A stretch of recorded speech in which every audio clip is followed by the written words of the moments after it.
જય માતાજી મિત્રો, પછી અમે આયમાના દર્શન કર્યા અને થોડાક જ્યાં ઘડીક થયા ને ત્યાં મિત્રો આયમાના સેવકો મળી ગયા અને આપણા પ્રેમ સ્નેહી મિત્રો મને કે દેવરાજભાઈ તમે પણ રોકાઈ જાઓ, માના દેવળમાં બેસીને માતાજીના ગુણગાન ગાવ્યું. કીધું ભાઈ કાંઈ વાંધો નહીં.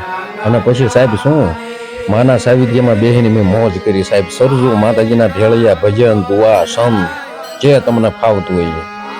અને પછી સાહેબ વારા ફરતી દુવાની રમઝટ બોલાવી હો. અને મિત્રો માના સાવિત્ર્યમાં અમે બેઠા હતા. આયમાં મને કે તું પણ બોલ, તું પણ ગા. પણ મેં કીધું હું માં બે સુરો છું. મને કે તને જે સુરમાં ફાવતું હોય એ સુરમાં બોલ. હું આય ગાયા સિવાય તું જાતો નહીં. મેં તો કાંઈ વાંધો નહીં, આયમાં બે સુરો હું અવાજ કાઢું. અને પછી મિત્રો વારા ફરતી બધા મિત્રોએ મોજ કરી. અને આનું નામ જ મિત્રો મોજ. બીજી તમે મોજ ગોતવા ક્યાં જાઓ? સાબુદ્દીન રાઠોડ એવું કહેતા કે તમારો જ્યારે મગજ સ્થિર થાય ને તમે જ્યારે ખડખડાટ હસતા હો ત્યારે તમે એક વાતનું નિરીક્ષણ કરજો કે તમારા વિચાર બંધ થઈ જાય છે. એનું કારણ શું? મોજ સાહેબ. વાહ વાહ વાહ વાહ ભાણુભા વાહ. જોઈ જવો મિત્રો, એમની ઝલક જોઈ જવો, તમે જોઈ જવો સાહેબ.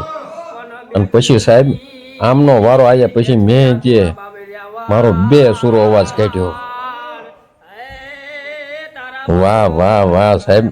જો આવી મોજ તમે ક્યાં તમે ગોતવા જાવ?